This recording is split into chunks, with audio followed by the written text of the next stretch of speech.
Welcome to Life Talk with Mariette. I am Mariette. This show is about the life lessons that shape us, what I've learned, what I'm still learning, and how we grow through challenge, awareness, and purpose. I will share personal insights to motivate and inspire you, and sometimes invite guests who do the same. At its heart, Life Talk is about real stories, real growth, and meaningful connection. This is Life Talk with Mariette. Motivational, inspirational, full of heart. Enjoy the show. Hello and welcome to Life Talk with Mariette. I am Mariette. When life no longer fits, you don't need to shrink yourself, you tailor it. Here at Life Talk with Mariette, we explore the deep stories behind who we become and how we grow. Today, we're talking about reinvention and emotional survival. And each one of us brings a different lens, a different hat to this conversation. I'm your host, and just like you, I've worn many hats throughout life, from businesswoman to radio and TV host to someone who had to reinvent herself after unexpected life turns. I know what it means to rebuild from the inside out. I am a stroke survivor. Joining us today is Carolyn Smith-Kizer, an adventurer in every sense of the word. She's a clinical herbalist, gourmet cook, seamstress, gardener, and a historical reenactor. And she's joining us all the way from France. Carolyn, welcome, and thank you for being with us today. Thank you for having me. We also welcome Jean Thompson, a spiritual advocate, artist, songwriter, poet, and author. Jean believes deeply in the healing power of creativity, and we're so honored to have his voice in today's conversation. Hello, Jean, and thank you for being here today. Hello. Wow. That was really good. I like that. I didn't know all that about myself. Yes, I worked on that. Yes. Good to be with you all. Nice to have you, Jean. And finally, Robert Adamo, whose story reminds us of what it truly means to choose life. As a child, Robert faced a life-threatening illness that could have gone either way. But he didn't just survive. He emerged with a fierce commitment to living with purpose, clarity, and compassion. Robert, welcome, and thank you for sharing your journey with us today. Thank you for having me, Mariette. Glad to be here. Thank you. Okay, now just a couple of words from our sponsor. Subscribe to our YouTube channel, Life Talk with Mariette, so you never miss a beat. For healing stories and insights, visit thehealingmindmagazine.com. Real stories, honest voices. Subscribe now on YouTube, Life Talk with Mariette. Explore more at thehealingmindmagazine.com. So let's get started. You tuned in to Life Talk with Mariette, and we will start with our French guest, our Carolyn. And Carolyn, as a seamstress, you've probably seen garments that were beautiful, but didn't fit. Have you ever felt that way about your own life? Oh, yes. But I always have believed that if you get handed lemons, you need to know how to make good lemonade. And so if you don't know how to make good lemonade, you go find out. You either get a good recipe, you ask somebody, or you, by trial and error, you don't stay where you're at. Mm-hmm. So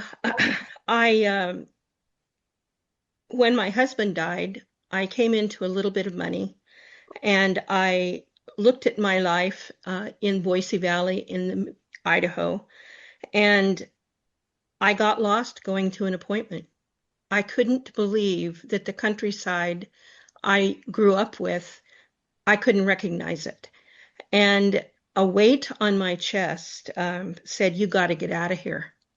So when he died, I came into a little bit of money, as I said, but it wasn't enough to buy even a junk trailer in a trailer park. There would have been lot rent on top of that of $1,000 a month. And so I took the little bit of money and went online and bought some property sight unseen and got on an airplane and went to France. Wow. Mm-hmm. With 3 suitcases. With 3 suitcases with brand new clothes. However, the airline neglected to put my cases on the plane. So when I got to Paris, I had my illness sewing machine in my carry-on, and Machine. whoops, I had, that was it. So, but they delivered it 3 days later to my address, so I was okay.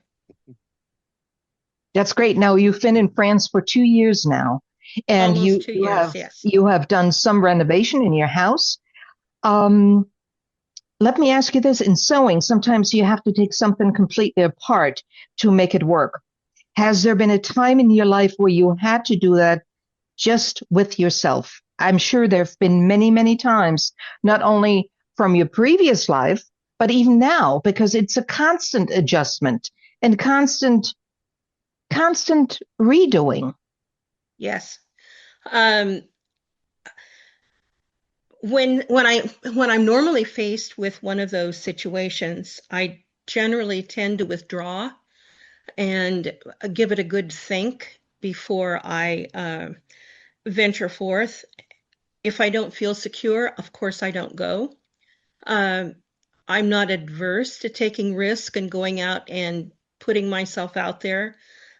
Sometimes I have to be pushed a little bit, but once I get out and open my mouth and stick my foot in it, clear up to my knees, I'm in good shape. That seems to be your nature, your deep nature, isn't it? Right? I'm finding that it is, yes. Good for you. Good for you. You're my kind of woman. That's it. We got to tell people where it's at. We got it. We have to. I'd like to bring Jean in. Jean, you believe in healing through creativity. In your view, how can art help us restitch the parts of ourselves we thought we were torn for good? Okay, you mean like in a realistic sense by listening to some form of well, when you with any kind of art, it can be whether it's a painting, music, dance, you connect with it spiritually, and it helps you to kind of empty yourself and take a view of who you are. And through doing that, you can kind of rebuild your thought patterns, rebuild your spiritual way of feeling, and just open up a whole new wave of life for yourself. It's really easy. Opera, jazz, dance, poetry, anything that's within your realm of what you like. I think everyone should find some type of art. But it could be 2 things, it could be 3 things, but immerse yourself into that, because that's an essential part of life. Think about it. If we didn't have paintings, if we didn't have poetry, if we didn't have music, if we didn't have dance, how would life be? You could go any weekend to any opera house, any ballet, any jazz club or jazz festival, or even rock or whatever, and you'll find thousands of people just there releasing themselves. And sometimes they don't even know why they go, but there's something that draws you there. And when you leave, have any of you guys ever been to a concert or to a ballet or anything like that? Oh yeah. Anyone? Oh yes. Okay, so when you leave, do you have that sense of relief when you leave from that event? Absolutely. Absolutely. So that's a form of a release, and we need those things. So if you move that to the outside of your life, you're closing off a part of your life that's vital in helping you to grow as a human being and become a better person and understand things outside of yourself. Oh, I agree 100%. Oh yeah. Now, sorry to interrupt you. Go ahead, Jean. Go ahead, Jean. So it is very vital, and it has, being that I am an artist, I do music, and I like writing. The first question that you asked Carolyn was how did that change you or help you reinvent yourself? And for me, I guess with all of us, our lives happen in stages. So you go from a child, little child, to an older child, say between 1 and 10, and then from that point you become a teenager. From the teenager you become a young adult, and from that young adult, and it goes on and on. And within all of the frames of those time periods, there's major events that happen in your life, and you have to readjust to all of those different points in your life. And doing that, art has been the main thing that helped me grow uh, as a person, because it is going to happen. It's going to happen to everyone. No one escapes. It could be health wise, as you mentioned, Marietta. And I didn't know. You told me that before, but you're such a strong woman and a survivor that I forgot because of your energy. It's so your energy is so big. But you're going to have those life-changing events. It could be financial, it could be health-wise, it could be within a relationship, but things are going to happen. So you have to have something, either spiritually or musically, or something to help you survive and revive. And right. And allow me to interrupt you, Jean. I did read on Carolyn's website. Carolyn is a cancer survivor. Yes. So, wow. For over 23 years plus. Yes. Well, congratulations, Carolyn. You see what I'm saying? So we all with me, I had multiple sclerosis so bad back in 2003, and I never told anyone. I said to myself, this is here now. I can't upset my family. I eventually told them about it, but I said, I have to sit down, calm myself, and find a way to fight through this thing, because I'm not gonna. I listened to the doctors, but I said, you know what? There's another way. They don't know everything, and I asked God to show me how to get through this in a natural way, if possible, because I knew if they started pumping me full of all of those pills and all of this stuff every day, my body's not used to that, and I could have an adverse effect. So through that, he helped me find my way through it, and I was blind in my right eye fully, but I continued with my life, and I kept believing, and I kept doing music, and I kept laughing, and I didn't let it overwhelm me. And do you know what? Eventually, one day I was sitting in church, and the eyesight came back in half of my eye, and I said, "Oh, something is happening here." And it wasn't even a year later, everything went away. My eyesight came back. When I went back to the doctor, they did an MRI, and they said, "Mr. Thompson, something strange is happening here. We don't know why, but the scarring on your brain has cyst. It's not growing anymore. So we're not gonna do the medication.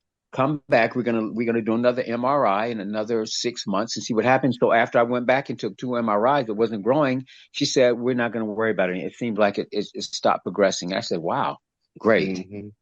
So, but it was through sitting down, calming myself, and just being thankful, and realizing that I have purpose. I have purpose, and I want to be a purpose to the world. And boom, it happened. So anyway, I'm sorry I went off on a tangent. No. That's quite all right, Jane. That's okay. I'd like to bring Robert in. Robert, you carry a message of resilience. What do you say to someone who feels like they've come apart at the seams? Well, much like Jean just said there, I couldn't have said it much better. You definitely have to calm yourself, and you do have to turn it over to God or a higher power or whatever certain person believes in. But you can't let it eat you from alive from the inside. That's really the bottom line. And through my illness that I had when I was young, if I had to say, yes, it was great the doctors were there and the surgeries and all that, but it still came down to my faith that I was going to get through it. So you have to believe in yourself, and then also, but you gotta be able to accept what's coming to you, but then know that you can overcome it, even when the doctors and everybody say you can't. You still got to say, I can. and Absolutely. and as long as we have breath in our body, we just have to fight to get through another day. That's what it That's comes down to. yes, Right. agree. I'd like to bring Carolyn in your clinical herbalism. How do you help people? What do you do for people? Um, it's difficult because being in France, being an herbalist was not part of my visa, so I really can't work with clients anymore. But Okay. on my blog, CarolynSmith-Kizer.com, I basically propound that an anti-inflammatory lifestyle, which basically means the Mediterranean style of food and diet. Um, I recently watched the movie Christspiracy, and after I heard the gentleman ask, how would Christ kill an animal? Uh, the thought of eating any kind of meat again was verboten. I mean, I thought, I can't do that. So I am now stressing lacto-ovo vegetarianism because God did promise the land of milk and honey, and it doesn't hurt the cow or the bee to get the honey or the milk. And so cheese and it also doesn't hurt the chicken to eat the egg. So uh, I'm sorry, could I get you to repeat the question?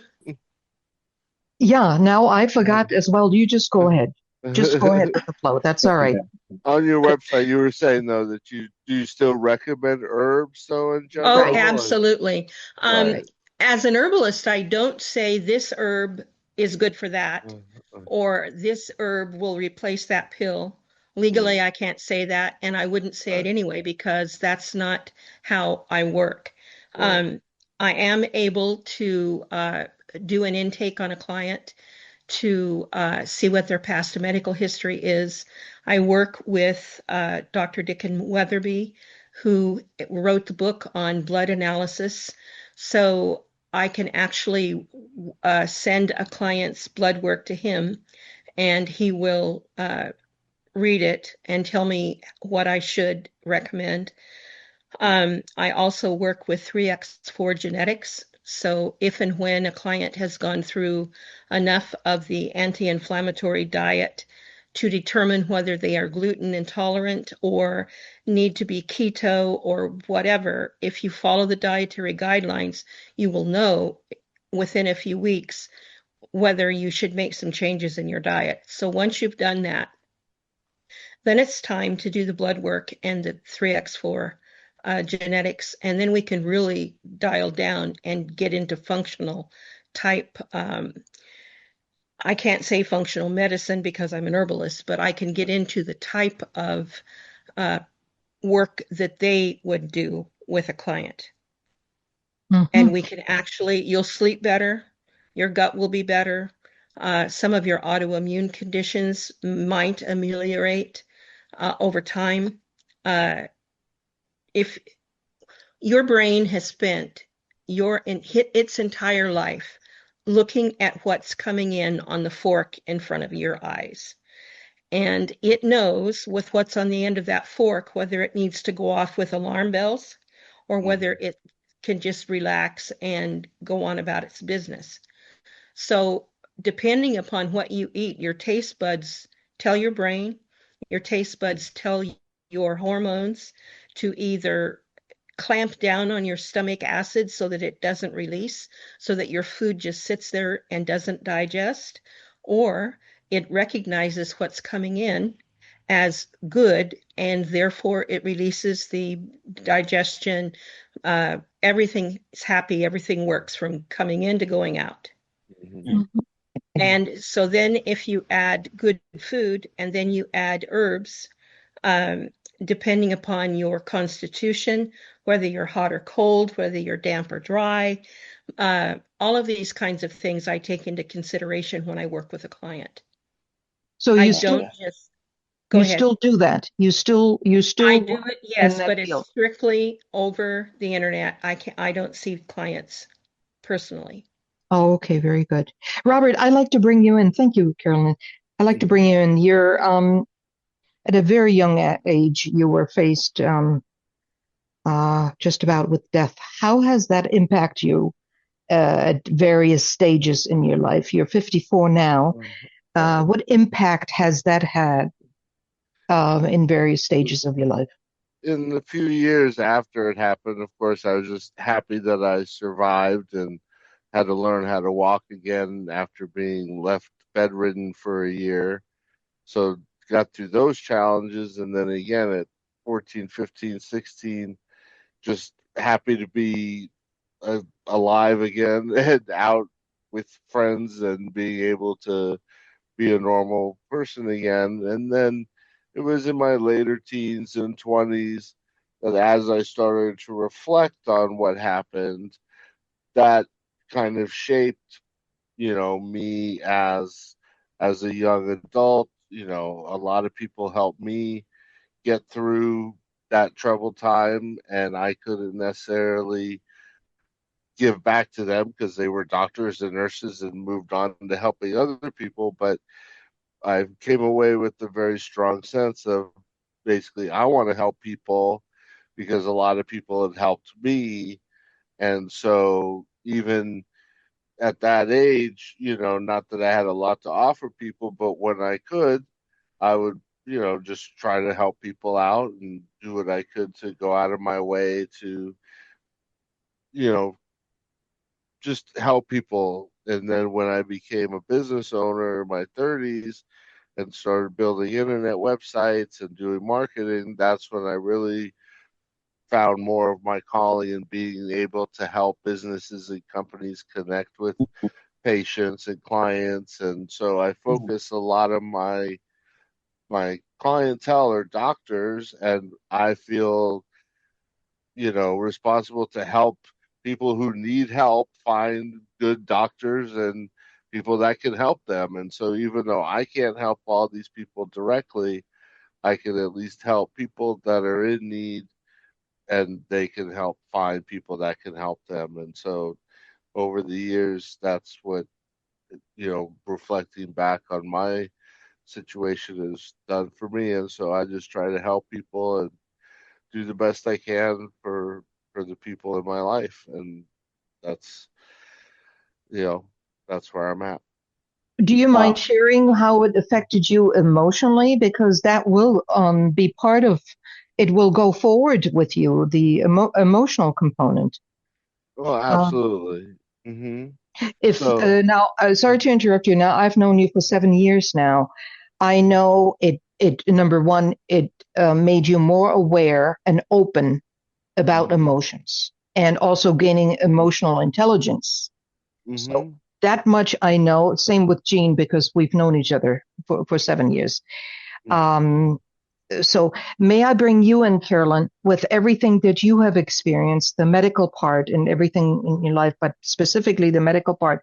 What effect did that have on you as far The as your emotions? cancer, the cancer. Yes. Uh, Mhm. it was unbelievable when it happened. It was endometrial cancer stage 1, so it was caught in time. I didn't have to have chemo or anything like that. I was 54 at the time, so I didn't. It didn't affect my menopause. Having the hysterectomy took care of that, but I didn't have to go through perimenopause or any of the other problems. But the fact that you live through something that can be life-threatening does something to your psyche. It makes you look at things differently. And it made me very thankful for every day I was alive. Um, my children, my son at the time, he and his girlfriend had come home from a day away. I don't know what they were doing, something outside. They came home and found her mother dead in bed. And mm so a week later, when I discovered I had cancer, I think it affected my son more than it did anybody in my family, as much, mhm. besides me. yeah. Um, he says, Mom, you can't die on me. Burying one person's enough. He says, I Mm-hmm. don't want to deal with that. I said, I'm not going to die. I'm going to be fine.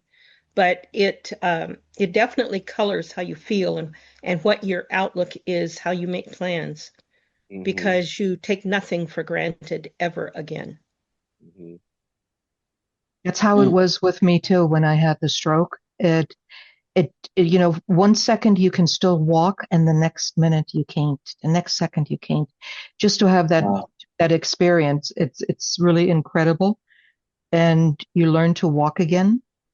Life just totally changed after that. And it's true, I have become more and more aware, and I Mm. didn't want to be in the finance industry anymore. 18 years of it I spent, because there it's about money, it's about um, a lot of things. And so upstairs, they did the choosing, I didn't. And I kept Mm. trying to go back to what I did so well and what I built over the years. It just didn't work anymore. I tried so hard, it didn't work anymore. So when something is over, it's over. And that was my first reinvention process, but I didn't know it, that you call it Mm. reinvention. Um, and that's why if we try to fit into our old roles, let's say just to keep it simple, I started off in bookkeeping and accounting.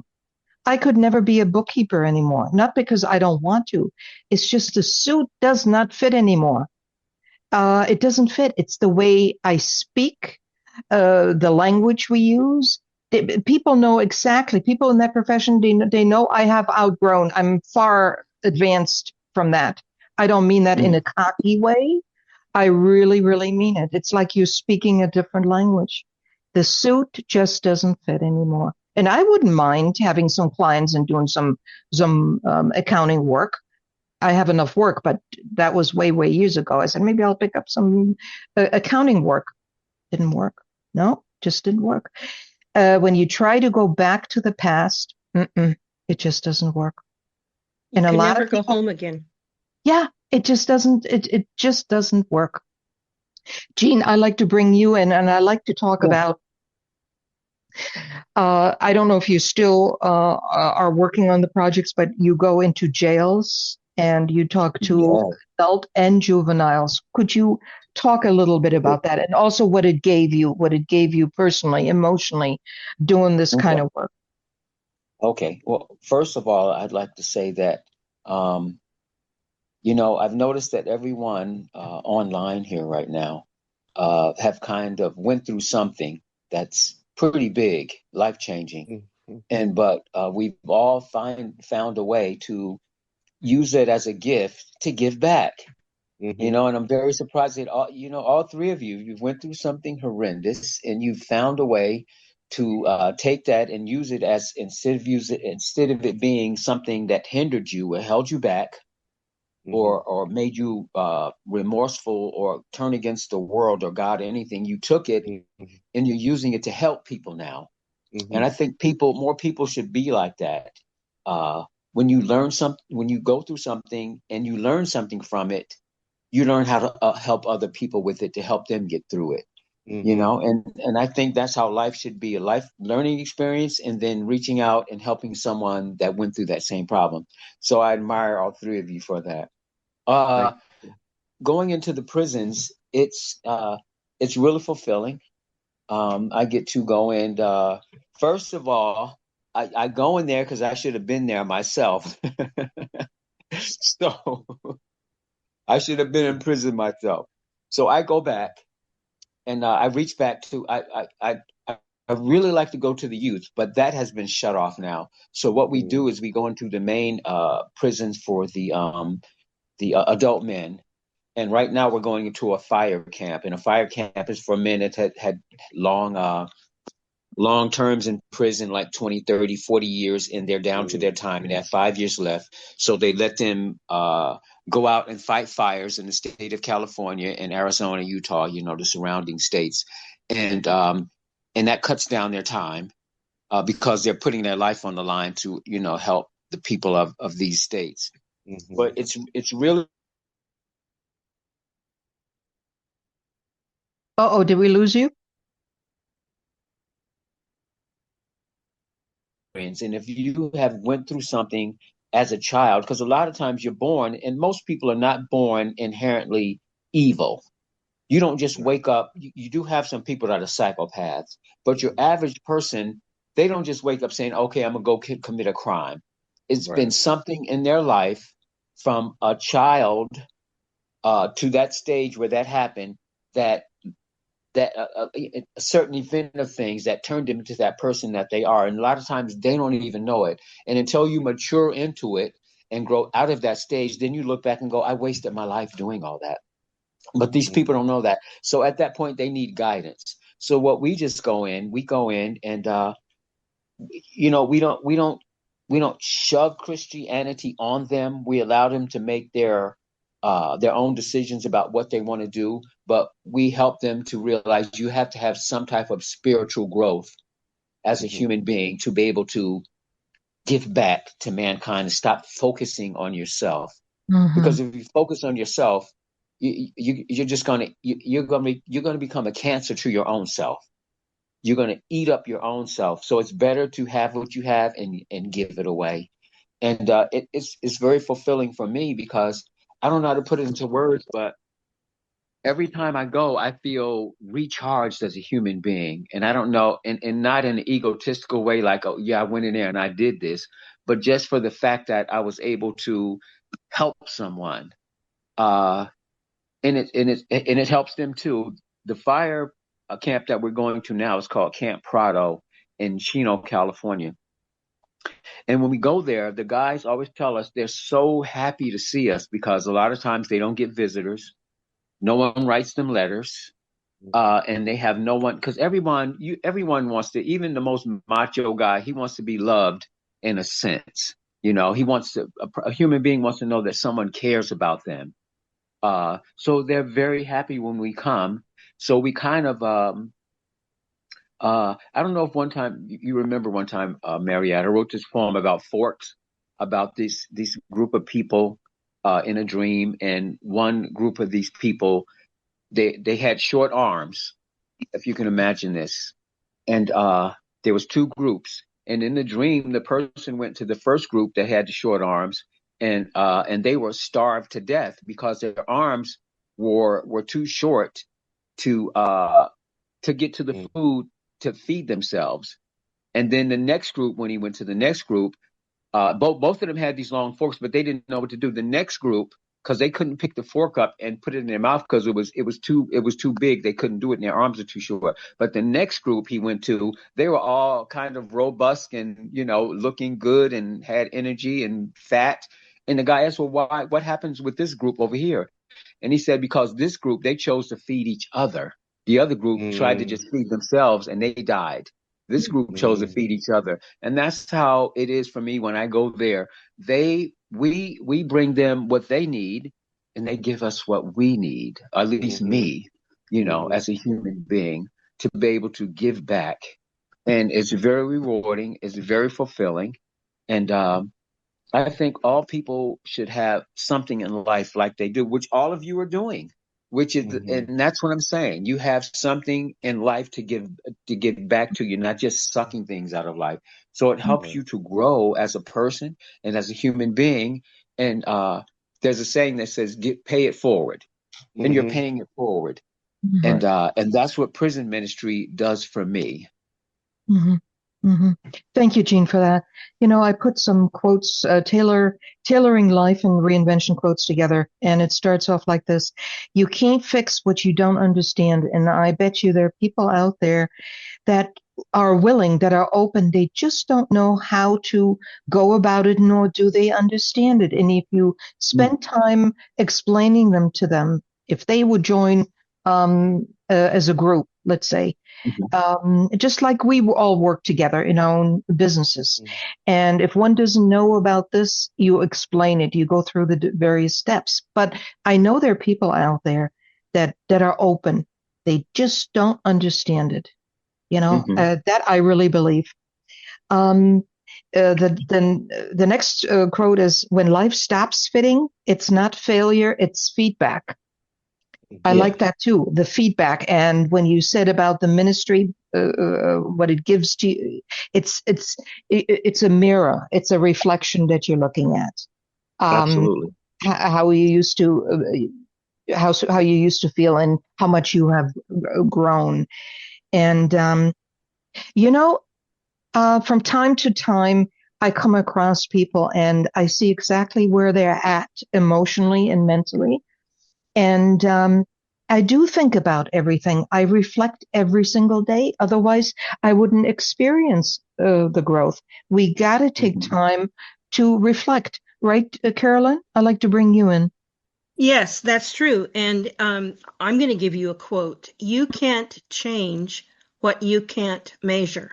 You Mm, have to make, uh, you have to have milestones and goals, and you have to know where you're headed, or you have no idea whether you've arrived. hmm Um, you have to have a starting point, and you need to make marks and count coup and Mhm. have brownie points on the wall and stars or whatever it is.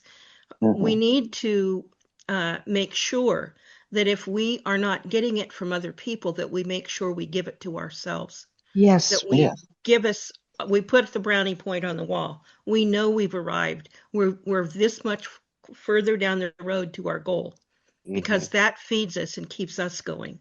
absolute. Not everyone knows how to fix, but everyone deserves to learn. When Yes. I see certain situations, I get involved. I offer myself. Um, I just feel very comfortable with that. And it's okay. And very few times do I get rejected.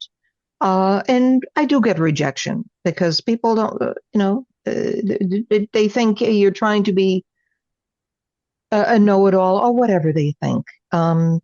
But many times, because I work with so many people, it just takes just a little correction, and it makes them move on. That's what I want to see. That gives me satisfaction, pleasure, and a deep. I can't even. I can't think of the word. Um, it moves me very deeply. I wanted to use a different word, but it moves me very, very deeply. It really does. And this is what I said, dear God, if you help me that I can walk again, I will help a lot of people. And that's Mhm. okay. You're not in the money business anymore where, boom, boom, boom, boom, boom, all of this. Yeah. And that's all okay. That's all okay. Yes.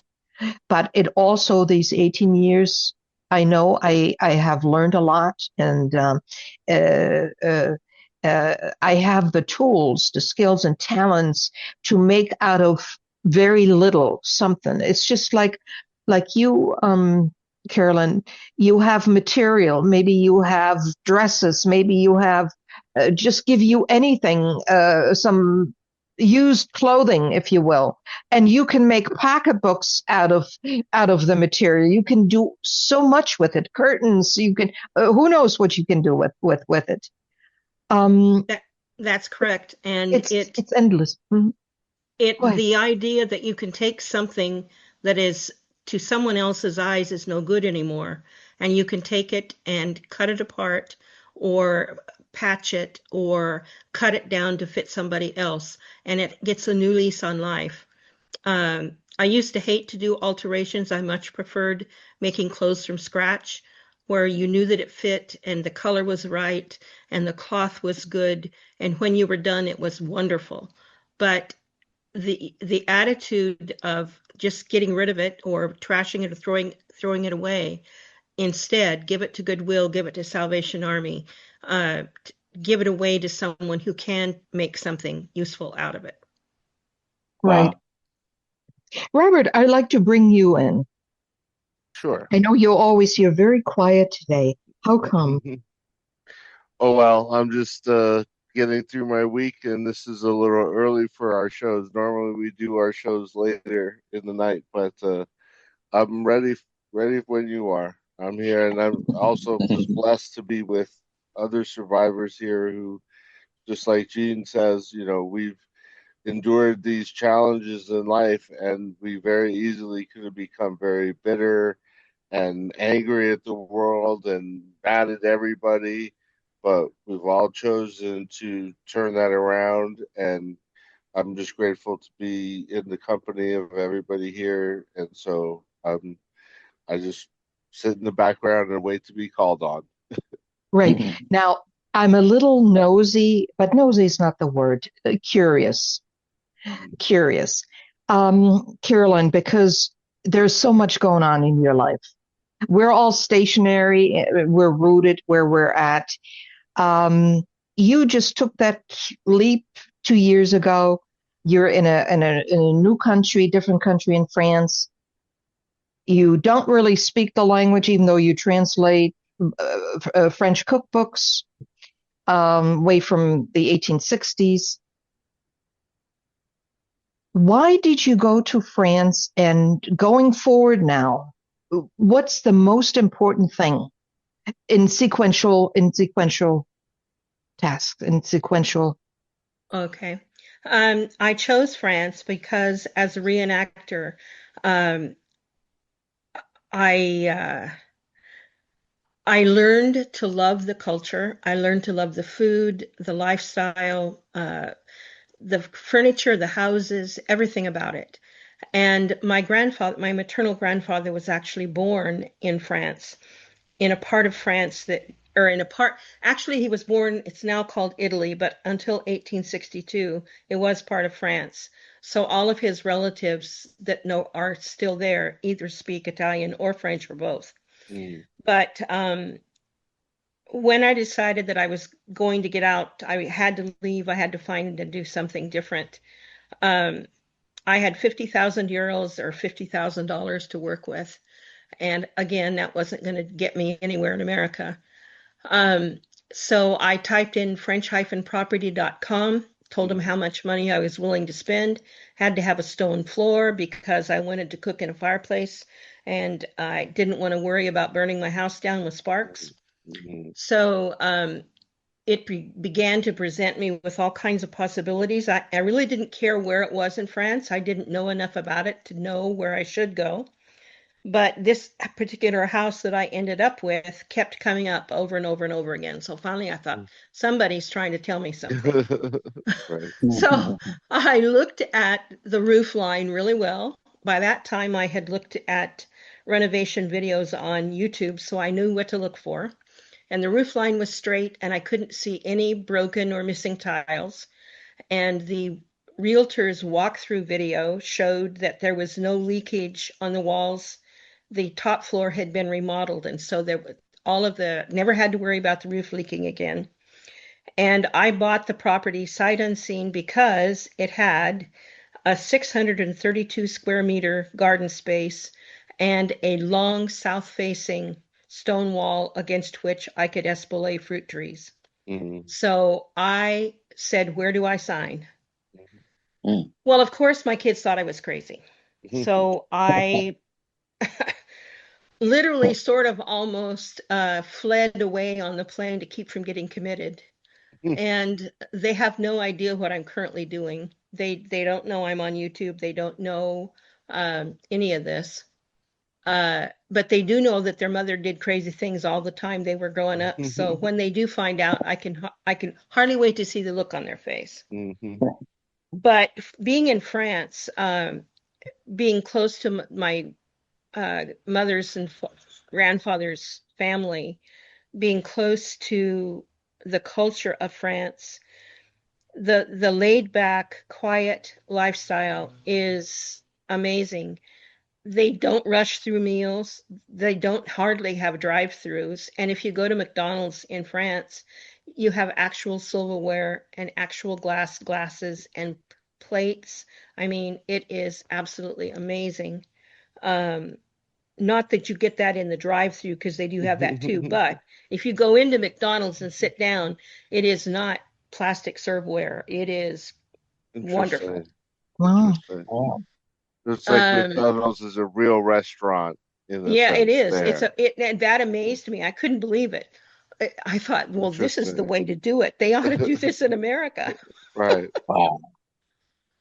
But I don't interact much with the people in the community, basically because I'm so busy doing what I'm doing that I really don't have time. But you mentioned being a musician, Jean. You'll be happy to Yeah. know that this weekend in the entire nation of France, that there will be some sort of musical fete, festivities, Hmm. whether it's jazz or classical or ballet, or the little kids just picking and grinning around the campfire. I mean, this Wow. weekend is the National Music Festival Wow. everywhere, everywhere. Beautiful. So you can stay in your own village because there will be something tomorrow night here in the village, and it will go until like 4 in the morning. It's amazing. Hmm. Wow. Wow. That is But beautiful. they they know how to live. They have lunch hour from 12:30 or from 12 o'clock to 2. All the stores close. You can't go anywhere and get anything done. Um, they go home and they sit down and they have a meal. They sit down every night to eat. Hmm. It's we quit do how when did we quit doing that? In the 60s? I mean, Right. 60s, 70s, if yeah, we were we just lucky. we forgot in America how to live. Hmm. Everybody That's in true. America ought to come to France. No, I'm sure don't do that. We're planning on it. We're planning on it. He said, Do you have a don't do that. burgermeister? Carolyn, do you have a burgermeister in your village, a mayor? If We not, do I'm have a available. mayor. I am He's called a available. mairie, yes. Oh, okay. And he's very nice and he runs the village. I mean, I've been here almost 2 years and I haven't seen any problems or weird things happen. Everybody knows what to do and they goes about doing it. I mean, it's wonderful. I have to When you tell that say, sorry, Mariana, I'm just curious. When you say a village, is it like 1,000 people live like? No, 660 60. people when Yeah, I everybody's was at just going to home. say it. I was just going to Wow. tell the men. I was just going to because they didn't know that. Yeah. Wow. Yeah. So Yeah. that's a Very tight nice. little community for sure. Yes. And Yes. then how many miles to the next village, so to say? Well, there's a whole bunch of little villages that are much smaller than this one, and a Oh, few wow. that are a little bigger. But the grocery store is 8 kilometers away. The hospital is 30 kilometers away. I'm trying to think of what else. Um, Limoges is an hour away. I looked it up. Limoges, the yeah, town of and Limoges. it's about yeah, it is, and it's a much bigger community than the big town here is Garay, and it I think has only 20,000 people in it. But it is. I asked somebody why French people weren't afraid their houses were going to fall down in earthquakes, and they They said don't have them. we don't have earthquakes. And Right. I went, that's Mhm. that's amazing. Let's move. Right. Yes, it Yeah. is. I grew up in California, so I'm all about not earthquakes. And Gene, you're still hanging I'm, out on the fault uh, right there. yes, I'm still here, man. It could happen anytime. You just never I know. Oh, I know that's it. It got to me after a while. After everything that I lived through and all the challenges that I had, all I need is like some bookcase to fall on my head or something, from an earthquake. So I'm like, yeah, I just got to get out of here because Yeah, right. you never Right. know. I can't live every day with like I'm going to get swallowed by the earth, you know. right. Wow. So, I Yeah. lived but on now we Adak can see Island. him coming. Oh, where's that? Adak Island out in the middle of the Aleutians. It's the farthest west you Mm, can live in America without needing Wow. a security clearance to get off the boat. oh boy. Wow. It was a naval air base that Clinton closed in 1994. But my husband and I went there, and he actually died there. But it was, we had earthquakes almost every day, and Oh, they were hardly ever lower than 4.2, and most of them were 6 points and above. And Wow. so when I left ADAC and came back to Idaho, or went back to Idaho to my daughter's house, About 6:30 one night, they were having dinner, and I was in my room because I was in COVID lockdown. There was an earthquake, and I opened the door and I said, "It's at least a 6.2." And the news came on and said it was 6.4, and I went, "Oh." Right. So they accused me of bringing the earthquakes with me, but I thought, Right. Well, Jean, you wanted to say something? No, I'm listening. I'm having a good time, but I see, because we're almost out of time, because the very powerful conversation today about reinvention and emotional survival and what it really means when life no longer fits. We heard stories of courage, creativity, and transformation, not just fixing what's broken, but reshaping our lives to reflect who we truly become. Thank you to my incredible guest, Carolyn. Thank you very, very much. Jean and Robert for sharing your wisdom, your voice, and your journey. And thank you to you, your listeners, for showing up for yourself and your growth. Don't forget to subscribe to our YouTube channel, LifeTalk with Mariette, so you never miss an episode. And visit us at thehealingmindmagazine.com for inspiring stories and resources to support your journey. Until next time, keep growing, keep healing, and remember, we don't have time to get old, only time to become who we were meant to be. So, till next time. Thank you, Take care. Marietta. Thank you, Thank you. Carolyn G. Thank you, Carolyn. Take Thank you care, very much. everybody. You're welcome.